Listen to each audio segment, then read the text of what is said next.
it didn't come out right on StreamYard, and it looked like I was stuttering and stammering all over the place. So I figured I'll just come directly on my camera phone and talk about the LA Clippers. Now, they was able to uh, withstand a 25-point deficit last night into beating the Utah Jazz 131-125 behind Paul George's 34 points in his first game back from a torn UCL.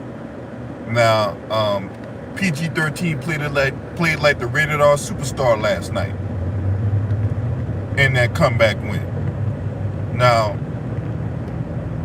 that was their 13th comeback win of at least 10 points this season. The Clippers have, right? Now, saying all that, they've been in games but been on the wrong side of the 10-point deficit. So that's why I say the LA Clippers are the most volatile team in the NBA. I mean, they could be down by a lot and they'll come back and win, or they'll be down by a lot and they'll just stay now. But they're currently sitting 8th in the Western Conference. There's 9 games to go. If things hold up, they'll be playing the Minnesota Timberwolves. They'll be traveling to Minnesota in that 7-8 matchup. And Paul George coming back and playing like he did last night, you got to like the Clippers in that matchup. But yeah, I don't know what is it, because back in January, you had the Clippers go up to DC to play the Wizards. At one point, the Wizards was up by 35 points, like 66-31. And the Clippers were able to come back and win that game 116-115 off a 4-point play from Luke Kennard. This team has a wide range of outcomes. And that kind of volatility makes them exciting to watch, because it feels like some nights you're up on them by 23, 25, 27 points. What's up, Kai Clark? Salute. And the Clippers like, yeah, we got them right where we want them. Let's go out there and get them, right? And then there'll be other nights where they'll be down by 20, 25 points, and I'm like, man, we just don't got it tonight. So that's why I say that the LA Clippers are the most volatile team in the NBA. But that was a crazy ass performance last night from Paul George in the first game back. Now, mind you, the same Utah Jazz team they beat last night, because Utah had them down by 25. When they played a couple weeks ago up in Utah, the Clippers got blown out in Utah. The Clippers got blown out in Utah, and then they was able to withstand a comeback like that and beat the same Utah Jazz teams. Yes, you already know, Kai Clark, man. Look, PG-13 from at this point in the season, I know this is first game back, but look, you got to be like the rated R superstar right now. You cannot revert back to PG-13. Paul George got to play like the rated R superstar. But he can't, those playoff performances, he's going 3-15 and 2-16 and all that. He cannot afford that. He cannot afford that. And but the thing about Paul George is he's shown that he can carry a team in the playoffs. He's shown that. Now, do I think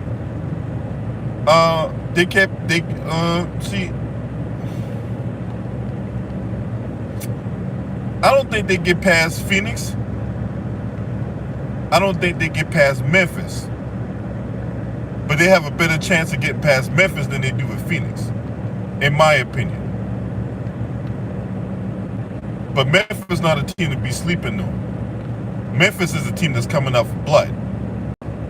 So they killing anything on sight. That's the Grizzlies mentality. They're like 17-2 without Ja Morant. And John Morant's not going to play tonight. They play the San Antonio Spurs. So even if the Spurs lose tonight, the Lakers will regain the half-game lead on the San Antonio Spurs if the Spurs lose to the Grizzlies tonight.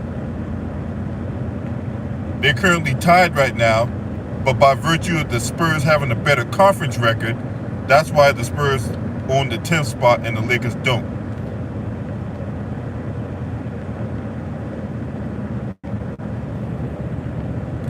Right. That would be the question. But that's for the future, though, Kai. But I feel what you're saying, Kai Clark. You know what I'm saying? And salute to my homie Kai Clark in the building, man. Always welcome, always dropping that heat and a wealth of knowledge that we all can benefit from.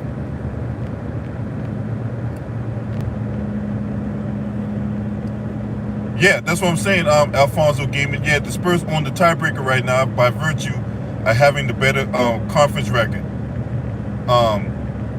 But that's what happened, Alfonso Gaming. The Spurs and the Lakers split the season series. That's why the conference record came into play. The Lakers won the first 2 games, and the Spurs won the last 2 meetings. That's how the conference record came into play. No, they played 4 games. They didn't play 3 games. They played 4. The Lakers won the first 2 games early in the season, and the Spurs won the last 2 meetings. It's not 2-1. It's 4 games.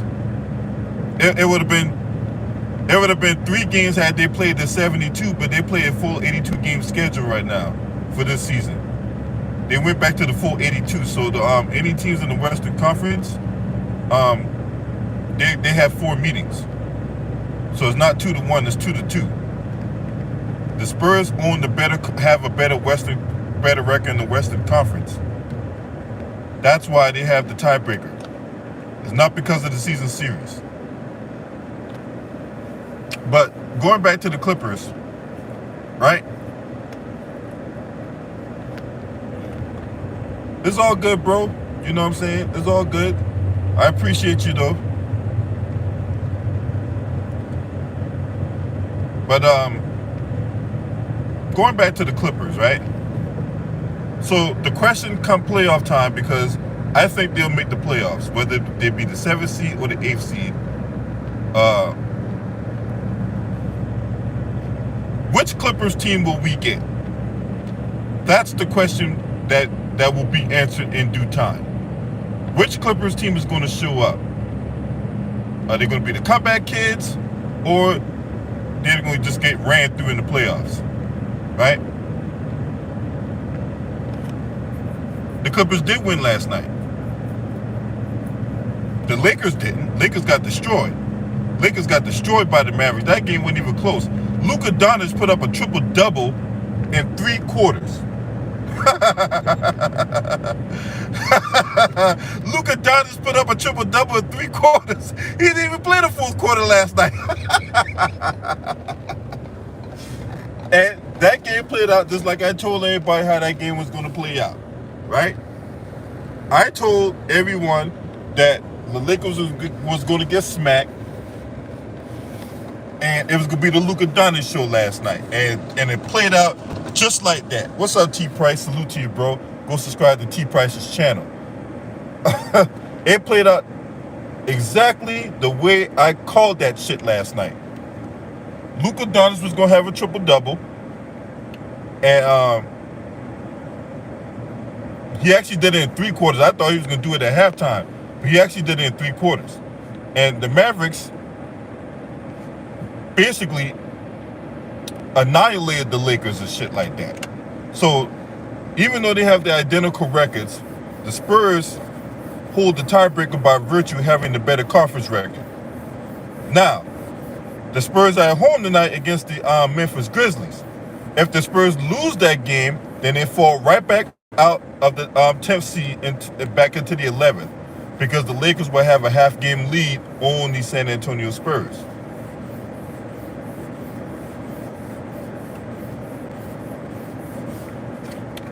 But if I'm a Lakers fan, I know a lot of people might be excited for AD to come back, But I wouldn't be so happy, joy about that, considering they got to play Phoenix one more time.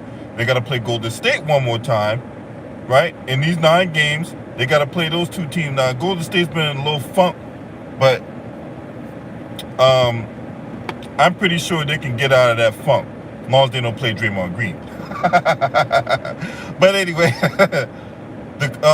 the Clippers are the most volatile team in the NBA.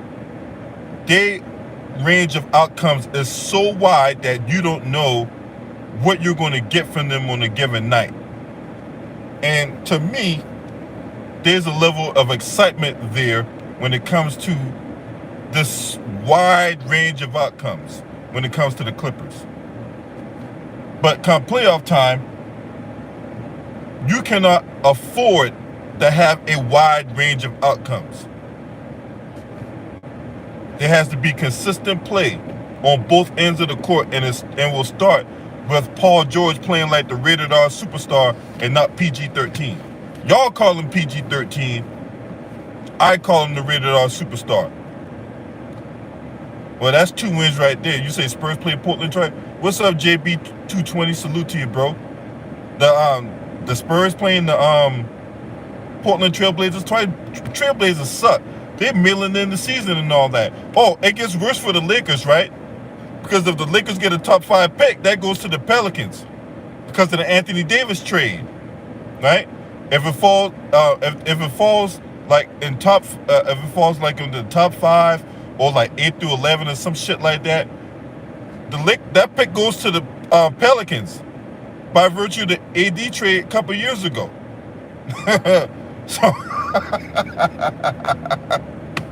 they can have no picks. Anyway,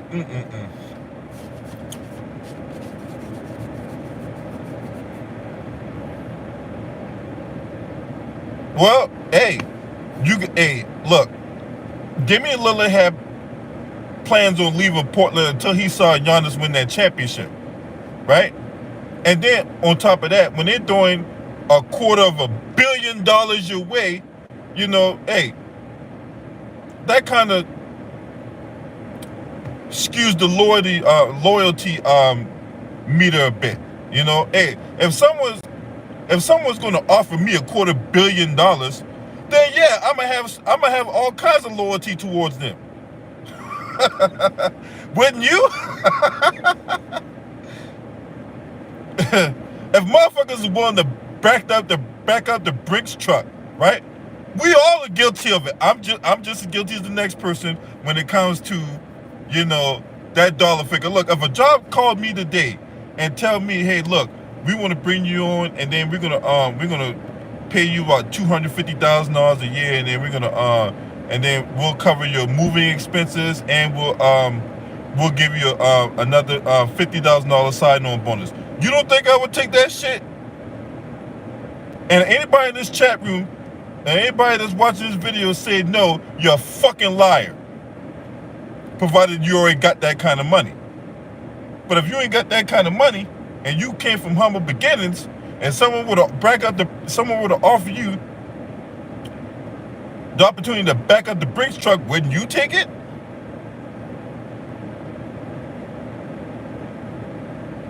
But the situation, everyone handles things differently. So, anywho, but yeah, man, the Clippers, man. So, you got Tyronn Lue, right? Sometimes coach like Tyronn Pooh, and because I do believe they'll get the 7th seed. I don't see them playing for that 8th seed. I see Minnesota playing like the Pelicans, because I do believe the Pelicans will beat the Spurs in that 9-10 matchup. The Lakers not going to make the playoffs, okay? They're not.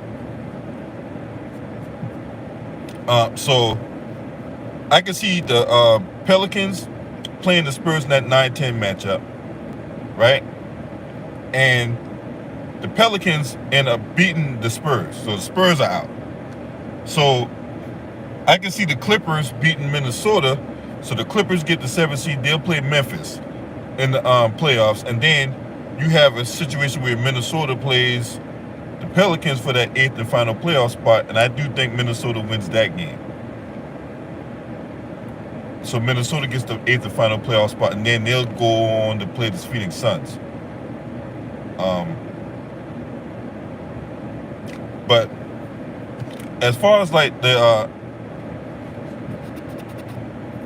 but the way the Memphis Grizzlies is playing right now, man, I don't see the Clippers beating Memphis, man. I can see them getting like a game or two. You know, barring anything crazy happening, right? I can see Memphis getting I can see the Clippers getting a game or two off of Memphis, but they're not beating no Memphis at the 7-game series, man. This team, man, look, this team could throw a wrench in all this shit. They could throw a wrench in Phoenix going back to the NBA Finals. They could throw a wrench in the Golden State. You see what they just did to them, right? And I have no good faith Memphis will probably beat Golden State with Steph and Clay, and to a far lesser extent, Draymond Green. Anyway, because he sucks. And he even admitted that he sucked. But anyway, the way Memphis is playing right now, man, look, if I'm one of these contending teams and all that, man, I'll be very worried about seeing Memphis on my schedule. I'll be very worried, considering that this team, the one thing we always say when it comes to you know, who can contend and who's a pretender and all that, this team plays together. Now, say what you want but Dylan Brooks' dating choices and all that, but he can play. He can put the ball in the hole, right? Even though his dating choices is less than stellar. I'll just go leave it at that, right? But you got Jerry Jackson Jr., you got Aquaman Steven Adams, you got Desmond Bain, who is a fucking beast, right? Then you got of course, John Morant, obviously, right? But another dude that I really like, that a whole lot of people was overlooking at first, was DeAnthony Melton.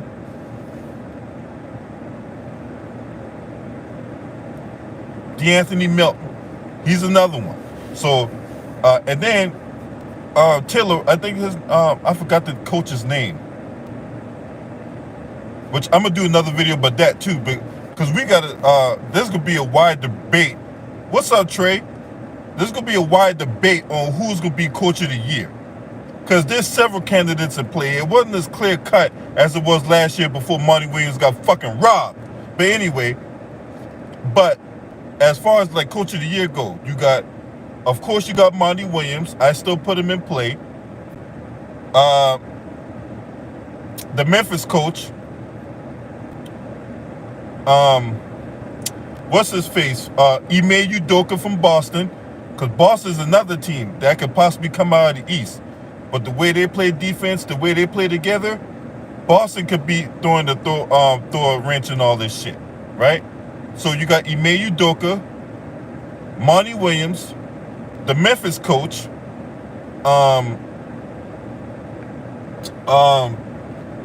JB Bickerstaff for Cleveland, because no one thought Cleveland was going to be in the position they're in, right? Chicago, Billy Donovan, nah, I don't think he's in the running. I don't think he's in it.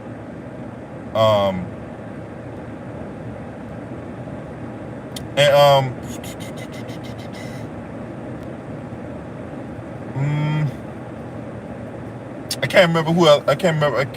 There's one more team. There's one more coach I was thinking about, but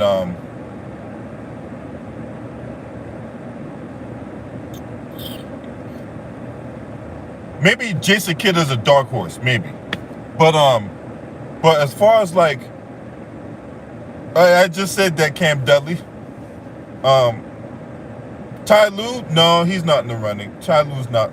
He's not in the coach of the year discussion. He's not. He's not. Um, but yeah, Steve Nash, hell no, fuck no. Oh, that's the guy I'm thinking about. Toronto's coach, what's his name? What the fuck is Toronto coach's name? He won a couple years ago. Nick Nurse, that's his name. Nick Nurse, that's the guy I was thinking about. Nick Nurse should be in that discussion as well. Yeah, Nick Nurse should definitely be in the discussion as well. So that's gonna be a wide. It's not as. I mean, Eric Spoelstra. Yeah, Eric Spoelstra can be in there too. Eric Spoelstra could be up in there too. So, man, this Coach of the Year race, man, it's not as clear cut. You can make a case for those aforementioned names I just mentioned of why they should be Coach of the Year. So, just like how there's really no lock for Coach of the Year. What's up, Think Tank? There's really no lock of who's going to make the NBA Finals. You can make a case for at least 6 teams in either conference going to the NBA Finals. I'm talking about those teams that's in the top 6, right? Well, Chicago, no. They're definitely not going. They might get bounced in the first round. They can't beat good teams. They'll beat up on the bad ones, but they won't beat the good ones.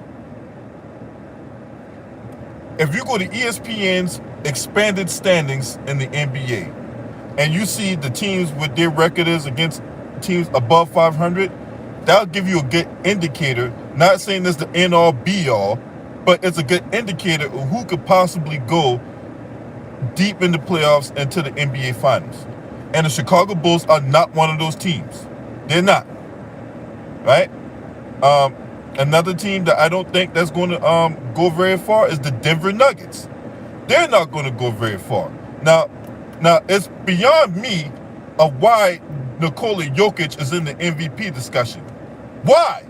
He's not an MVP. Look, I know he won the MVP last year, but he's not the MVP this year.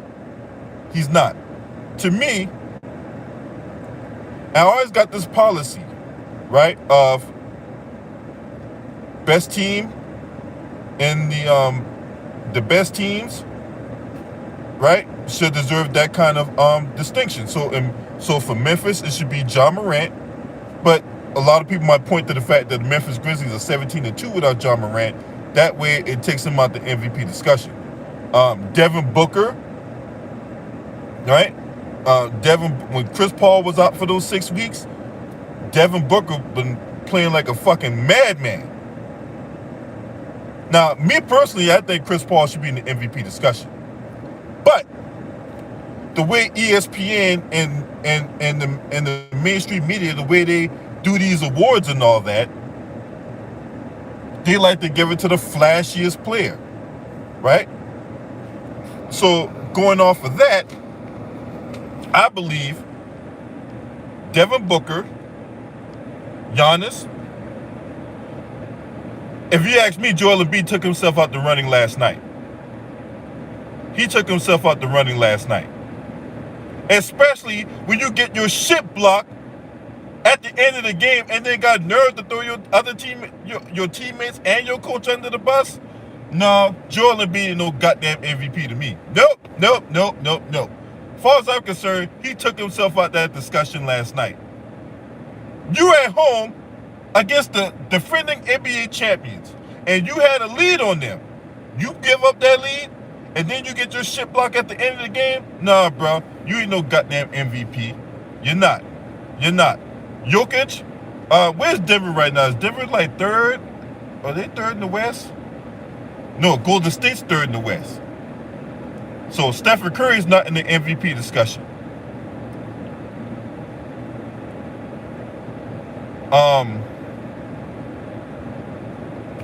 Who? I think Denver's 4th. No, Utah is 4th. Denver's 5th. I think. No, Dallas is 5th. The Nuggets are 6th in the West.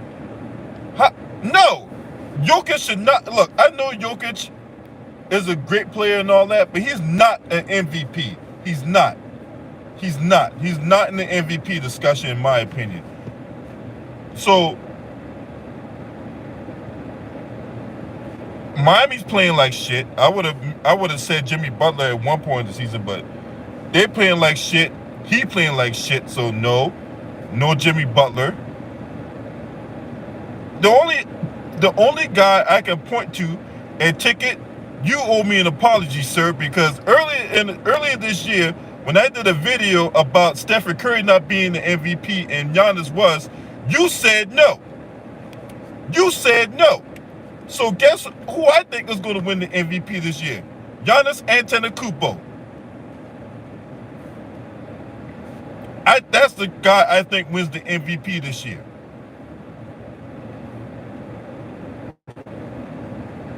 Because, look, Mike Budenholzer can be an idiot, okay? This dude can call him, this dude sometimes act like he don't know how to coach basketball or whatever like that, right?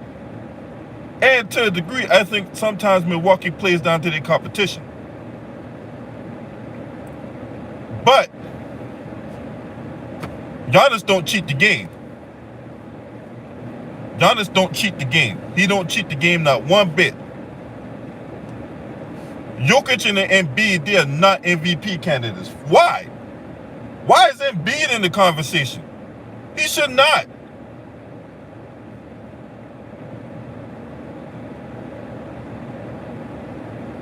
He's not in the conversation. Embiid took himself out that conversation last night. Yeah, if I could put up triple doubles on the Orlando Magic, whoop-de-doo! And it goes back to the video I did a while back when James Harden first got to Philadelphia, right? When they played the Brooklyn Nets, it got their hair blown off, and I was like, James Harden, the it factor when it matters least, the shit factor when it matters most. Well, that same principle can apply to goddamn on Joel Embiid. That same principle can be applied to Joel Embiid. Joel Embiid, not only he a crybaby, but yeah, because you know when you got your ass whooped in the playoffs by Toronto, you cried in the locker room, vowed that you was going to get better. And did you get better? Did you really? Huh? Right. But see, we don't vote on who's on all that stuff, right? The white media, who run like ESPN and Turner and all that, all their little constituents or whatever like that, they vote for that kind of stuff, right? So, and I gotta do another video about that because I don't, you know, I don't think the media should determine who wins the MVP and all that. I don't think ESPN and Turner should determine who wins the MVP. In my opinion, that should go back to the players. I think the players should have the say of who's the league's most valuable player. They're the ones out there on the court. They're the ones who see the competition. Not some biased ass goddamn going. Don't get me wrong. There's going to be some inherent level of bias or whatever like that, right? Because if I know I got beef with such and such player and whatnot, I may not vote for him. But you know what? If I'm a reporter and I'm supposed to be unbiased, right? But I know that if such and such, if I talk shit about such and such, they may not give me an interview. So I'm gonna wipe his motherfucking ass so he can give me an interview and then I'll vote for him. Nah. Media, you know, and it always raises ugly head around this time. Pay attention to who they start talking about and who they start sensationalizing in the media, right? This is the time of year where they got they're talking about the MVP, who's gonna be it and all that. And some of those guys that's talking in media, like the Chris Haineses of the world, the Mark Steins, the Sham Charania,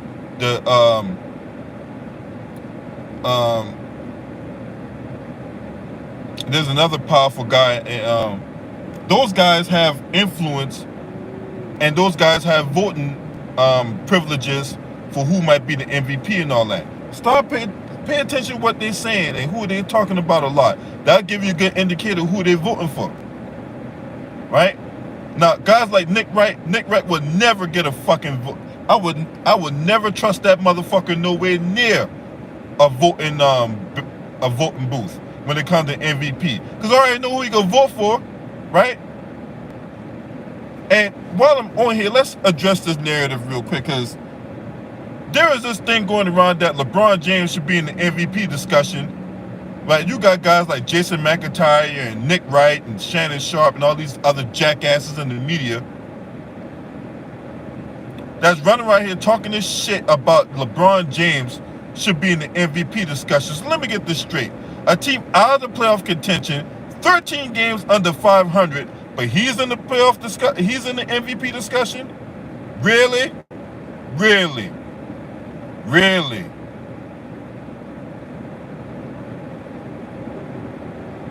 Of all the dumbass shit people can spout, y'all say that. This team ain't even got 35 wins, but yet LeBron's in the MVP discussion. Why? Oh man, because he's in year 19. He's averaging all these points in year 19. What?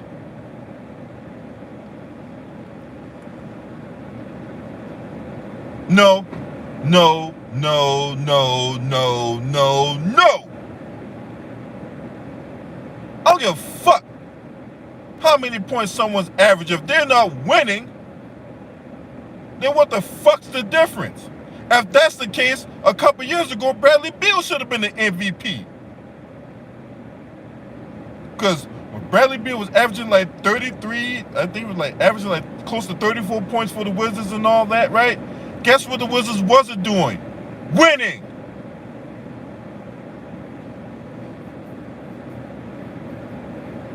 Bradley Beal, hell, he didn't even go to the All-Star. He didn't even make the All-Star team that year, despite the fact he averaged over 30 for the Wizards. So, the fuck is this goofy ass shit they're talking in the media? Those, if you ask me, those stats are fucking hollow, because they don't mean much. So no, LeBron does not deserve to be in the MVP discussion. Fuck out of here.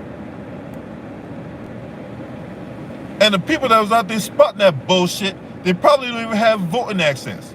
They're probably not even allowed to vote. So, anybody trying to listen to that bullshit they're talking right now. But anyway, back to more serious matters. The MVP and Defensive Player of the Year is going to be really close. Robert Williams, I thought, had a really good shot of winning the Defensive Player of the Year before he tore his meniscus. The Time Lord. I played him a lot on FanDuel, right? I love playing the Time Lord. But that injury is going to keep him out. So,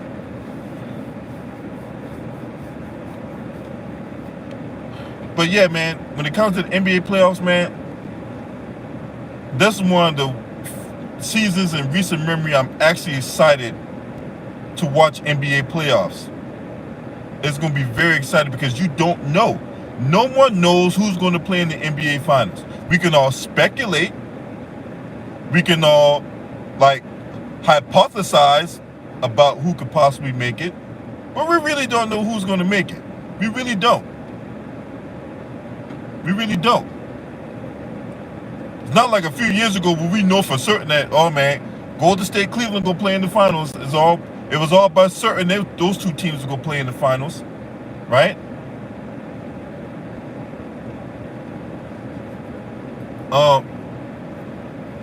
Now, as far as the Nuggets go, there's a possibility Jamal Murray and Michael Porter Jr. be back for the playoffs, but still don't change the fact they still got an idiot coach of Mike Malone, and they're not going to go anywhere. But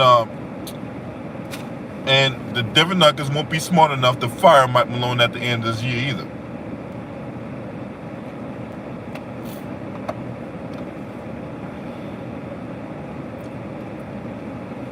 Marcus Smart, yeah, he's in the conversation. I don't think he'll win Defensive Player of the Year, but he's in the conversation, you know. But, you know, Marcus Smart, you know, I don't see him doing all that flopping anymore, even though he did try to take out He did injure Stephen Curry though. Albeit unintentional, but he did injure him though. But nevertheless, old boy just gonna shit. I think Giannis might win Defensive Player of the Year too. I don't know. It's just so wide open, man. But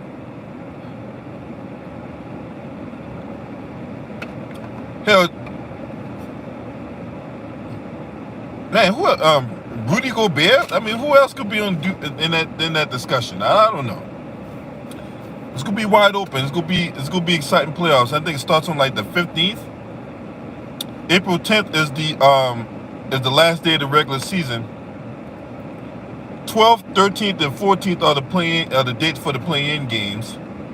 And then on April 15th, that's when the playoffs begin, or the 16th. I think that's when the playoffs begin.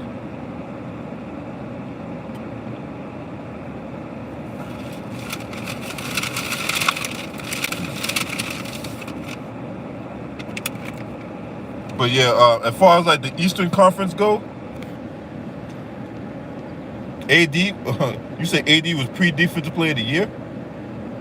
Really? Media said that? Man, look, you gotta understand, the media got a whole bunch of nut huggers in media. You say Giannis, Bam, and Robert Williams? Yeah. Bam was out a lot of the year. Bam just recently came back. He was out a lot of the year, and then Robert Williams, he's currently out. So, but yeah, I think Giannis will win Defensive Player of the Year. I think he'll win MVP. And who knows, the Bucks just might come out the East again. But as far as like the play-in tournament, right, in the East,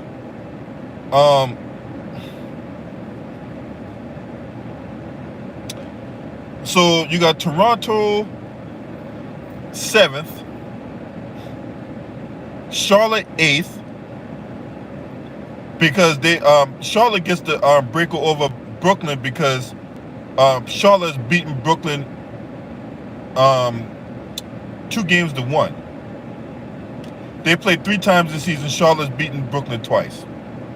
Ironically, both those games Charlotte won were in Brooklyn. Right? But hey, shout out to Crooktown P in the super chat. He says, what up, LB? Salute, homie. Salute to you, my brother. Shout out to Crooktown P for his donation through the super chat. Appreciate it. Now, if you want to go through the Cash App, I go by $Freeway95US. And then that's $FREEWAY95US. And then the PayPal, paypal.me, AirBryant699. But I appreciate your donation to the super chat anyway. Salute to you, Crooktown P. Oh shit. So we got oh, they dropped. Oh, they dropped back to 9th because they lost to the Nuggets. Okay, so my bad on that one. So you got Toronto 7th, Brooklyn 8th, Charlotte 9th, and I think the Knicks are 10th. Oh, no, the Hawks are 10th. The Atlanta Hawks are number 10.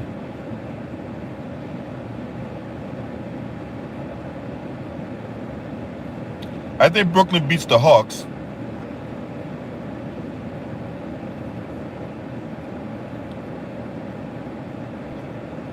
Let me see. Toronto plays Charlotte. I think Toronto beats Charlotte.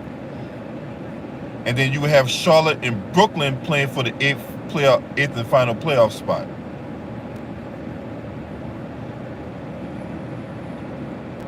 No, hold on. Take that back. I take that back. Toronto overtaking Cleveland. Oh, that's right.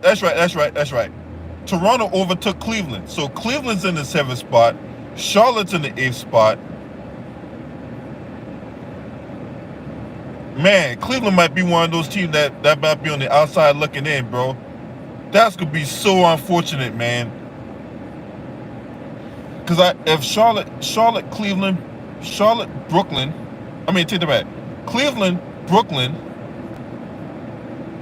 Charlotte, Atlanta. So I think Cleveland loses to Brooklyn.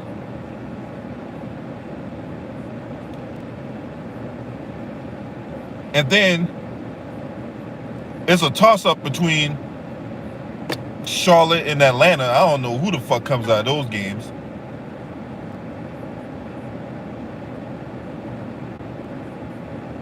If Atlanta beats Charlotte, then I think Cleveland beats... I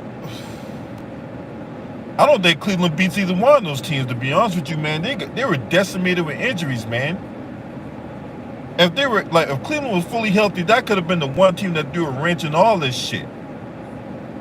But their injuries, man, with Evan Mobley going down, Jared Allen going down, they lost Rubio for the rest of the year. Rondo's been out. Man. So I think Brooklyn gets the 7th seed, and if that's the case, they'll play... Who's the 2 seed in the East right now?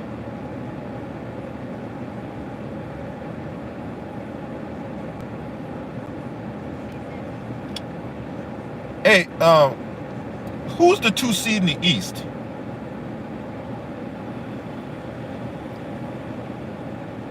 I think Miami is number 2. Because Boston's number 1 in this moment right now. Boston's number 1. Or is the Bucks? Brooklyn not getting past the Bucks. They're not getting past the Bucks. Brooklyn is not getting past the Bucks. And is what Carl Clark alluded to earlier in the video, that they don't play no goddamn defense. They don't play no motherfucking defense, man. None. And one person ain't gonna just change the whole dynamic of them playing defense. Look, I know a lot of people talking shit about Ben Simmons and all that, and he's not even playing. But it's not like when Ben Simmons get into the floor, all of a sudden Brooklyn's gonna be this defensive juggernaut. Okay? There's gotta be buy-in from everybody.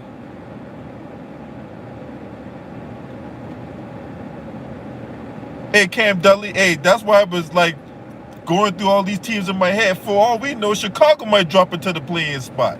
The way they've been playing lately. Now, they beat the Wizards last night, right? But it goes back to what I said. They beat up on bad teams and shit, right? So, man, look, this is the last week of the regular season, man. It's going to be exciting of how these teams, it's going to be so much intrigue of who's playing, who's out, who's fighting for playoff spots, who's mailing it in, right? Teams like Sacramento and Orlando and shit like that, man, they mailing it in. Okay? They just looking forward to next season.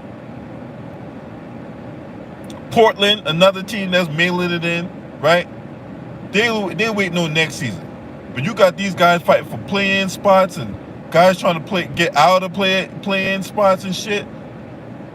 It's gonna be good. All them dudes that might be a little nick that might sit out, they might play.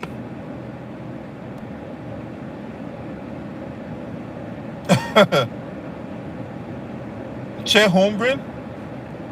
I don't know. We'll see. We'll see.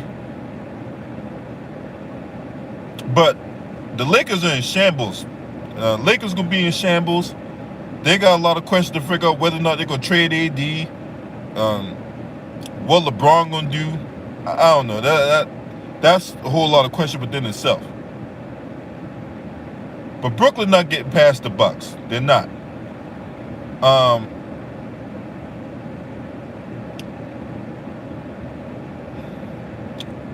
Who else?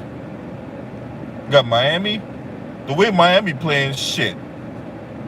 If they get a bad matchup in the first round, they might be going home. And then there's will be a question about Jimmy Butler and what his future gonna be like. Jimmy Butler has had a reputation wearing out his welcome, right? But I think Miami, Miami will go as far as Tyler Hero. I think Tyler Hero will be the guy.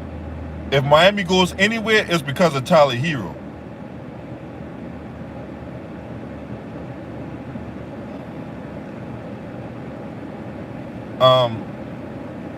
What else?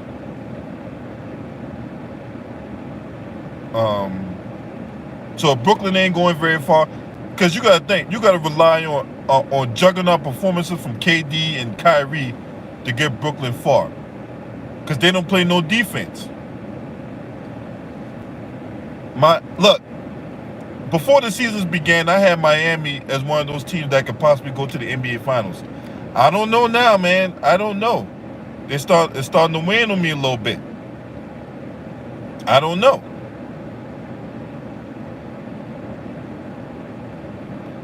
So we'll see. But yeah, Brooklyn not getting past. They're not getting past the Bucks, man. I'm sorry, you know.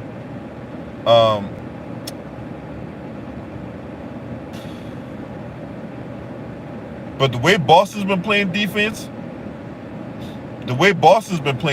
on people, man. Look, Boston's gonna be an extremely tough out. I can actually see Boston beating Philadelphia. I can see that being a potential matchup at some point in the playoffs. If Boston plays Philadelphia going home, okay? And James Harden can go eat all the honey buns and have all the titties blow up in his face and shit, because he have all the time in the world to go party at that point. But speaking of Philly, people being off with James Harden, I don't know why people are so surprised by that. I told everyone this a couple months ago about that.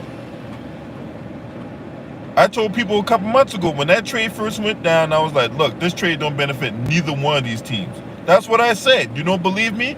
The video is still up in the archives. The video is still up in the archives. If you don't believe what I'm saying, go back in the archives and look. I said that trade benefits nobody.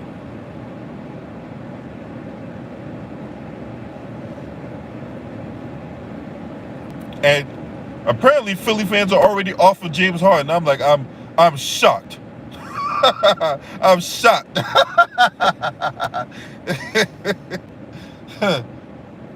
You know one person, speaking of which, you know one person I ain't seen in a while? Sixers Daily. Where the fuck has he been at? Where the fuck is Sixers Daily? I ain't see that motherfucker in forever. So you just remember Brooklyn hold on. You just remember Brooklyn might up and take the first playing game against any Cavaliers? Yeah. But if Brooklyn plays Miami in the first round, I actually see Brooklyn getting past Miami. For all the reasons Kai Clark just mentioned. The only guy that can really create his own shot is Tyler Hero. Duncan Robinson can't create his own shot. Duncan Robinson out here playing like Duncan Hines. All he does is catch and shoot. He's not really a guy that can put the ball on the floor and then, pull up on you. He's more of a guy that can come off screens and shit like that. You give him a look, and he'll fire it up. But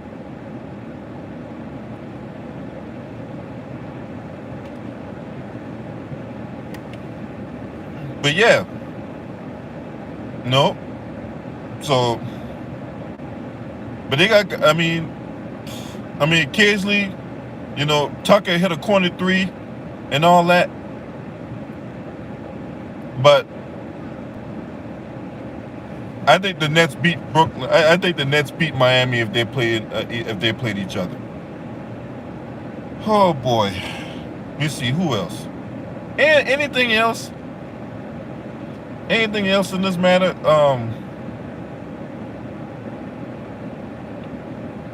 Grizz versus Celtics, April 10th. Well, those two teams are firmly in the playoffs, so I can see them those teams resting their starters and all that.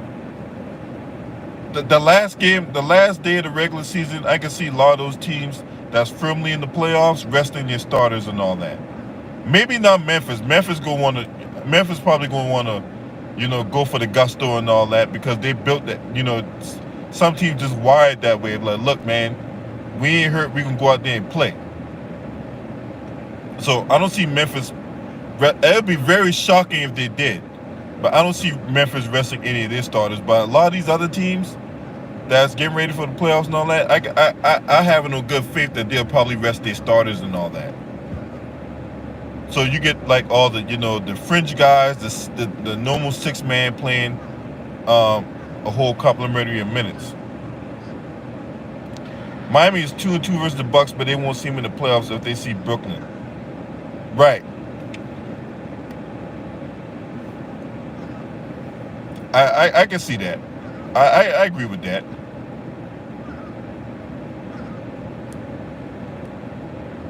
So you guys in the chat room right now, man, what do you guys expect? Huh?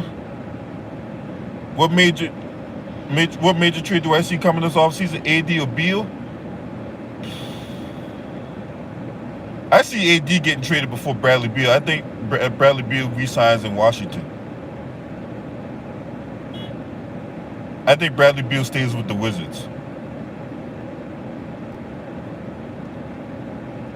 Now, that could all change. If they bring back John Wall, if the Wizards bring back John Wall, then I can definitely see him staying with Washington. Because the Wizards need a point guard. They don't got no point guard. Huh. I think if the Wizards were to get them a point guard to go alongside Bradley Beal, Kyle Kuzma, and Kristaps Porzingis, that's a nice little squad that can go up against anybody and all that. And then Caldwell Pope. There's actually a pulse on Caldwell Pope.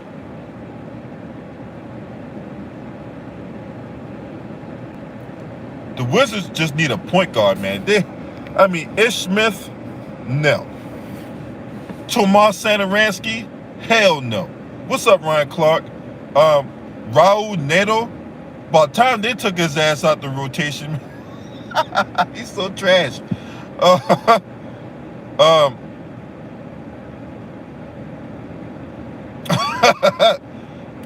Yeah, I think AD's gone. I think AD is gone in LA. Because they got no picks. AD is the only guy that's worth trading for. He's the only guy that got any kind of trade value. All them other dudes, man, they got stand on their name, man. Russell Westbrook, look, man, no one ain't going to look. Russell Westbrook, he has some kind of trade value, but that trade value has lost a lot of his luster, to be honest with you.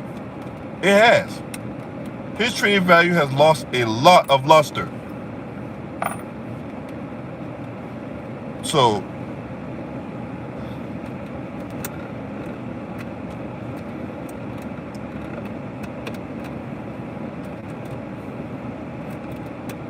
Atlanta and DC. But Atlanta got a point guard, though, think tank. Atlanta got a point guard in Trae Young. Wizards ain't got no goddamn point guard. Matter of fact, the Hawks got 2 point guards. They got them and DeLon Wright.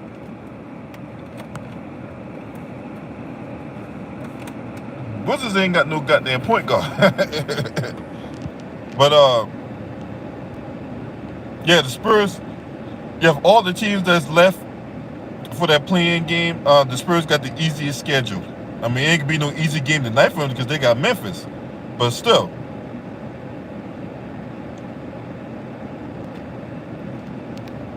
Yeah, they're not going to get nothing nowhere close to value for Russell Westbrook, but he carries like a $40-something million price tag.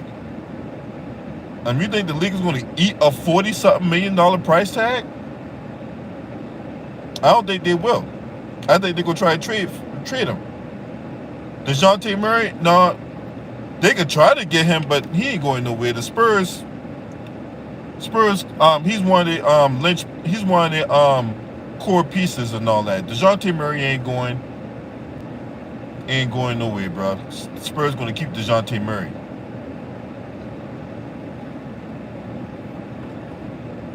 Yeah, man. I don't know who's going to trade for Russell Westbrook. I mean, people tried to trade for him, and it's not like the Lakers didn't try. And then my thing is, why would the Lakers? And that go back to what I talked about in the beginning of the season. Why would you trade for the man? And this is why I fought the scouting department and all that, right? And the GM. You just had a similar player in Dennis Schroeder on your roster last year. God damn, that girl got a woo-wee.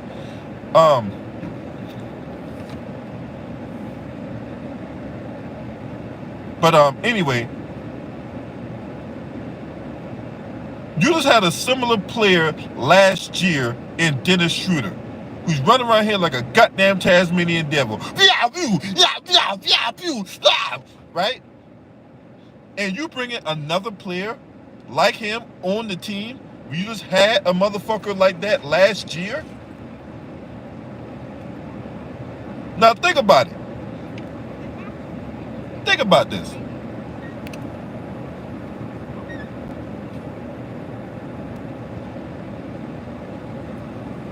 Nobody wanted Russell Westbrook before the Lakers reached out to him. Nobody wanted him. Any of the teams that was contending for an NBA championship was kicking down their doors and phones ringing off the hook for Russell Westbrook, because Russell Westbrook was that one piece that we needed to have in order to contend for a championship. How many people were doing? How many teams were ringing the phones off the hook to trade for Russell Westbrook? I'll give you a hint. It's a number less than 2. Right? And then come the trading deadline, how many of those teams were out there bringing the phones off the hook, going on emergency flights to LA to go see about Russell Westbrook's availability? How many teams were out there calling themselves trading for Russell Westbrook? I'll give you a hint. It's a number less than 1. Okay? Nobody wanted this dude. And that just goes to show you his trade value. That just goes to show you Russell Westbrook's trade value. His name got Dookie staying on it. And Russell Westbrook's not going to take a buyout. Who's going to walk away from $47 million? Man, I know I got it bad, man. Nah, $47 million? Okay. Ain't nobody walk away from no goddamn $47 million. Okay?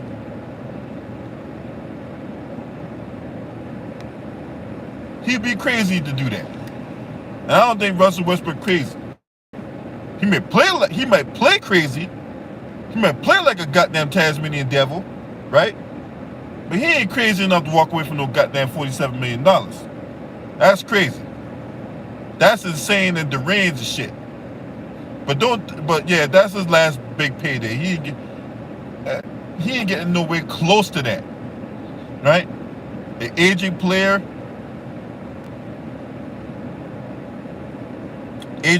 on the decline, don't got a jump shot. Now ain't nobody backing up the Brinks truck for Russell Westbrook. His name got Dookie staying on it. Just like Atlanta when he don't pay his bets and shit. Name got staying right here. Stay! Anyway, I don't think he will be league minimum. Now. That's that y'all being a little bit extreme about that shit. As he is not gonna get the league. You motherfuckers is crazy, bro. Y'all no, he ain't paid. Hell no, he ain't paid. But anyway. Y'all say he gonna get the league minimum. Russell Westbrook ain't getting no goddamn league minimum. Nah, he ain't gonna be that. Well, y'all is gangster as fuck, boy. Y'all say he gonna get league minimum. You say Orlando Pistons No, none of those teams will take Russell Westbrook because this is the thing. They're going through a youth movement. Those teams right there are going through a youth movement. OKC ain't gonna take him. I mean, they could take him. They got the money, but those teams are going through a youth movement. You know what I'm saying? They're trying to center around. The Pistons trying to center around Cade Cunningham. OKC trying to center around SGA. So no, he would have to go to a contender, and then he got to be willing to come off the bench. Now, is Russell Westbrook willing to come off the bench? Let me think about that a second. No, he's not. He's not going to come off the bench. All right. So that's that on that. And then to be honest with you, at free agency, he'll come off the bench for the minimum. Yeah, ain't nobody gonna take Russell Westbrook. Hey, I won't be surprised if he stays on the. Since no one can trade him, and the Lakers don't want to eat $47 million. I won't be surprised if he's on the Lakers next year, and then they trade him at the trading deadline. I won't be surprised if that happened. Now, will it happen? Who knows? Could it happen? Possibly. But since, what's up, Gideon? Nobody wants to trade for Russell Westbrook. The Lakers don't want to eat $47 million. So the Lakers ain't going to have no choice but to keep him.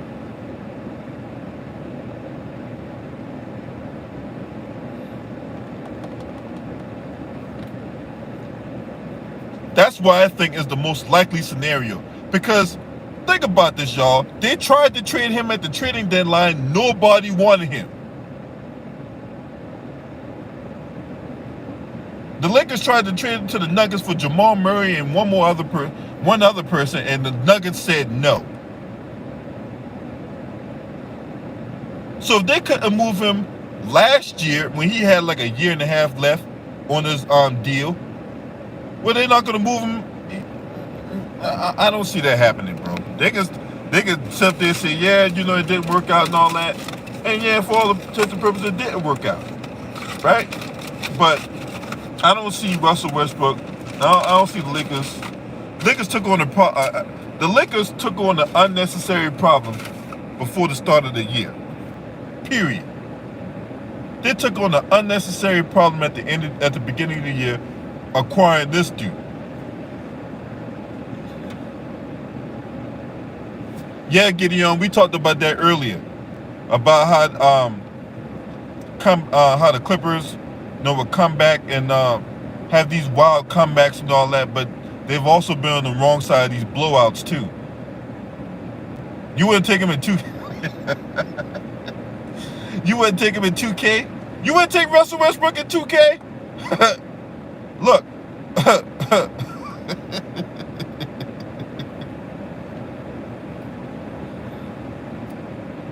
You wrong for that. You wrong for that. But yeah, man, Clippers came back from 35 to beat the Wizards back in January.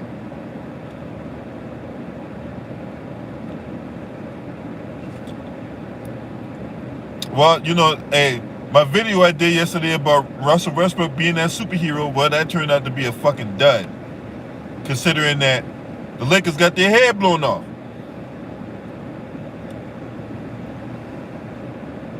Yeah, but Norman Powell not back though. If Norman Powell came back, yeah. But Norman Powell not back yet. Now, Paul George can carry a team. We've seen him do it. But I think things would be a little easier for them if Norman Powell comes back. Oh, he'll be back in a week? Okay. Okay, he'll be back in a week. All right, that's what's up. No, he ain't no MVP no more. Russell Westbrook, yeah, that train's already left the station, bro. You would figure if any night where Russell Westbrook could play the role of Captain America and all that. You know, it would have been last night when no LeBron, no AD. He like playing hero ball. You know, last night you would have thought, but tonight he'll fuck around and get a triple double, but nope. Luka had a triple double through 3 quarters. He didn't even play the 4th quarter. Luka did not even play the 4th quarter, bro. And he had a triple double.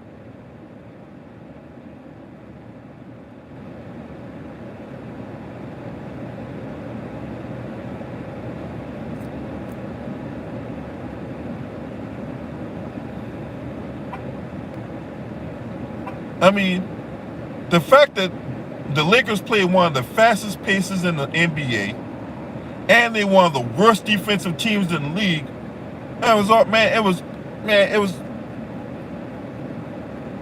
it was you scream, I scream, we all scream for ice cream when it came for the Luka Doncic show last night. And I don't think LeBron being there would have tipped the scale either way, because like I said in the video I did yesterday, the Mavericks play very well at home. Now on the road, they're a completely different team. On the road, which they'll be at the night when they play Cleveland.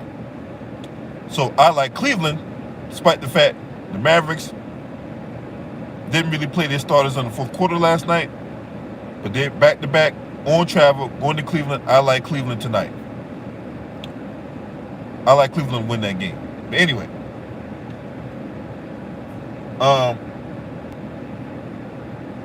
Yeah, man. I mean, just go back to... I mean, it's like... So, I don't think LeBron would have tipped the scales either way, because Mavericks play very well at home. That's why it would have been important for them to it'll be very crucial for them to overtake the Utah Jazz, because Utah Jazz hold the 4th seed right now. And I just don't see the Utah Jazz doing anything in the playoffs, to be honest with you. And in my opinion, Quinn Snyder needs to be on the hot seat. Okay? Now, I find it funny that nobody is talking about this on any media outlet. Nobody. Why ain't people calling for Quinn Snyder to be fired? Quinn Snyder has not gotten past the 2nd round in his 8 years there. He's been there since 2014 when they pried him from Missouri, because that's where he was at before. He was coaching college basketball in Missouri. And they've not gotten past the 2nd round at any point.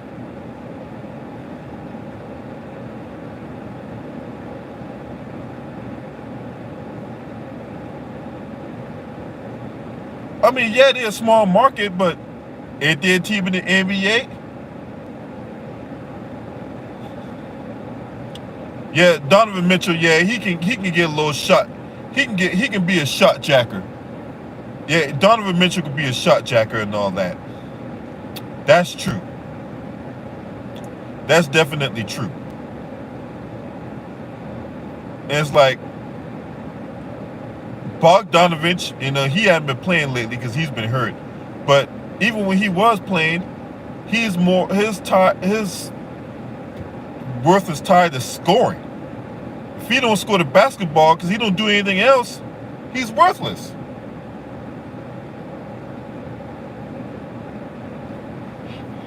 Rudy Gobert, yeah, while he's around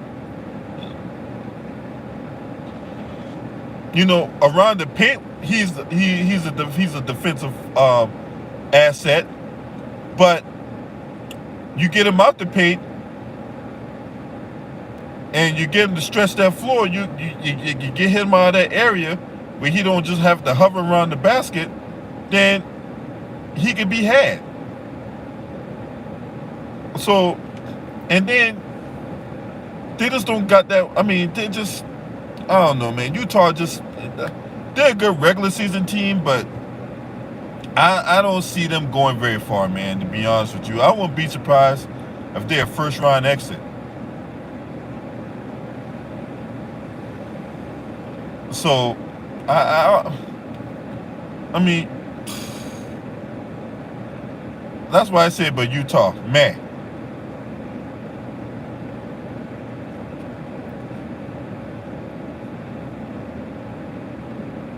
So, and then they gave him a crazy ass contract. Remember that contract he got a couple years ago? Rudy Gobert? Rudy Gobert got a fucking insane contract a couple years ago. So I'm like saying, man, all these dudes out here, all these French players getting these max deals and shit. You got these C- players getting A+ money and all that type of shit. Yeah, man. I mean, come on, man. And then their backup center, Hassan Whiteside, hey, the same thing I've been saying about that dude for years, man. If his head not in the game, man, he just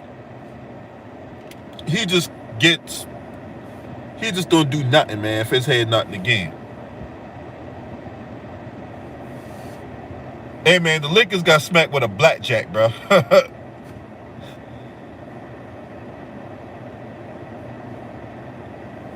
Yeah, Jared Allen bad and Rudy Gobert. Yep, I agree with that. Yeah, Son Whiteside, man, soft side, the like ticket, always call him soft side. Yeah, man, I'm off that. I've been off that dude for like a couple years now, man, because he's just been not good. He just been not good at all. But yeah, man, I hope you guys enjoyed watching the video. You say, LB, what's better watch, the Lakers or Space Jam 2?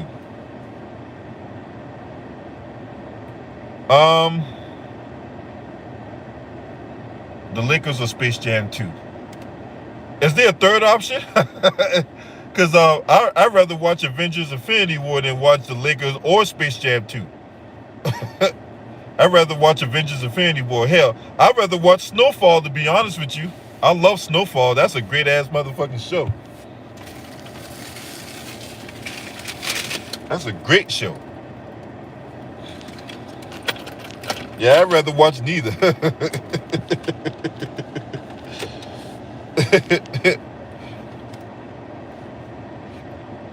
Oh, you going to see the game? Okay, that's what's up. That's what's up. That's what's up. Or Space Jam 1. I'd rather watch the first Space Jam, to be honest with you. You say Tommy Show? Oh, I never seen that. I gotta see what that's all about. I never seen Tommy Show. I don't have a whole lot of time to watch TV, man. I'm out here trying to get money. I'm on here. I'm on a hustle every day, right? So I'm out here, hustling, doing a little hustle here and there. Next week, I take my test for the for cloud certifications and all that, right? Because that's 6-figure salary right there if I'm gonna get that cert. So, shout out to my sister Carla Jenkins for putting me on that information. So I take my test next week for Microsoft, for that Microsoft Cloud cert to get my foot in the door. You say how many wins? They should have over 30 wins. I don't think they haven't lost many games at home.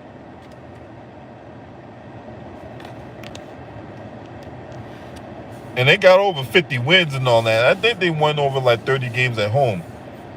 If I'm not mistaken or whatever like that. But either way, I appreciate you guys for tuning in. Oh, man, you already know Think Tank, you know what I'm saying? Y'all want to support your boy, you know what I'm saying? Hit me on the Cash App, PayPal if y'all want to support your boy. But anyway, or not your boy, your man. But yeah, man, I gotta keep it pushing, bro. I appreciate y'all for tuning in. And If you're not a subscriber to this channel, make sure you hit the subscribe button, hit the like button, share these videos on your social media platforms and all that. And Atlantean, pay your debt to society. This your man. Scream at me. Hurt.